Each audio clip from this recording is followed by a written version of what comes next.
Laidą pristato Baby City – milžiniškas vaikiškų prekių pasirinkimas. Laidą pristato Vilniaus visuomenės sveikatos biuras.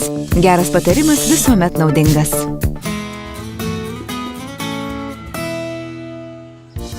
Pirmasis reportažas padės atsakyti į klausimą, kokie priešai šiandien gali grasinti vaikų sveikatai mūsų namų aplinkoje. Patarimai, kaip prižiūrėti namus bei sukurti sveiką ir patogią namų erdvę augantiems vaikams.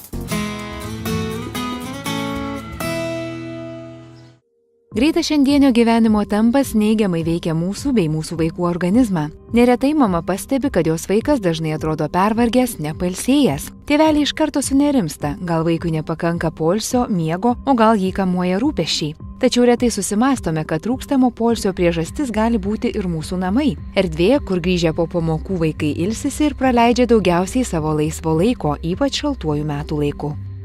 Šiuolaikiniai vaikų sveikatos priešai yra daug klastingesni nei praeitame šimtmetyje, kuomet vyravo pagrindai infekcinės lygos įvairios kovos dėl bado.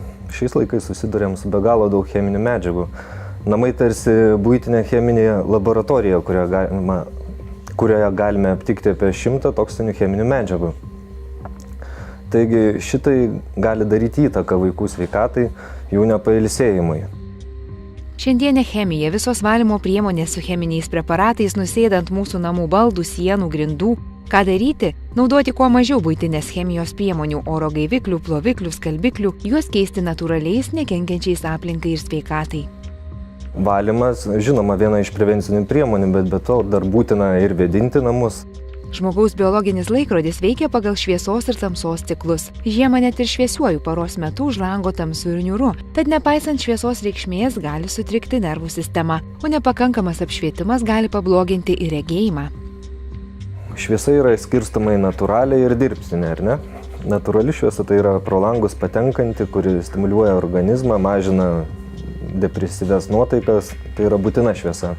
Bet jeigu neužtenka natūralios šviesos, ją kompensuojam dirbtinę, tai dažnai darbo vietoje reikalingas ir dirbtinis apšvietimas. Tai jeigu tai yra kompiuterizuota darbo vieta, negalėtų dirbtinis apšvietimas būti už nugaros ar regėjimo lauke, nes tai akina, kenkia akims. Neturėtų būti kažkokių tai atspindžių monitoriuje. Svarbus ir dirbtinis darbo vietos apšvietimas, kuris turi būti bendras viso kambario ir vietinis. Tiesa, negalima ruošti pamokų tik prie stalinės lempos, nes susidaro ryškus kontrastas tarp apšviesto stalo paviršiaus ir tamsios patalpos. Sėdint prie kompiuterio svarbus ir tinkamas žiūrėjimas į jo monitorių. Ekranas nuo akių turėtų būti nutolęs 50 cm atstumu, o žiūrėjimo kampas statmena žiūrėjimo linijai. Pagrindinės, aišku, problemos yra netaisyklingas sėdėjimas prie kompiuterio, nes dažnai vaikai, tarkim, aukštesnio ūgio sėdi susikūprinę, įsibedę į monitorių, per arti sėdi, prastas apšvietimas, nes kompiuterio vietą, vaiko vietą galima įvardinti kaip ir darbo vieta. Tos pačios problemos ir suaugusiam.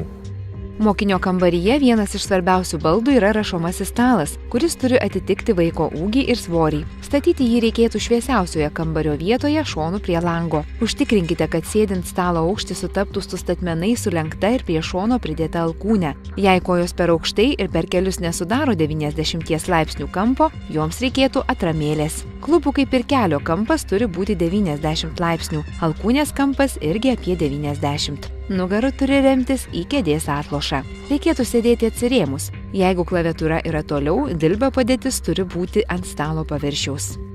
Arba tiesiog vaikas pervargęs. Irgi nes vaikai apkraunami šiais laikais dideliais krūviais ir mokslo. Galbūt žalingi įpročiai gali daryti įtaką.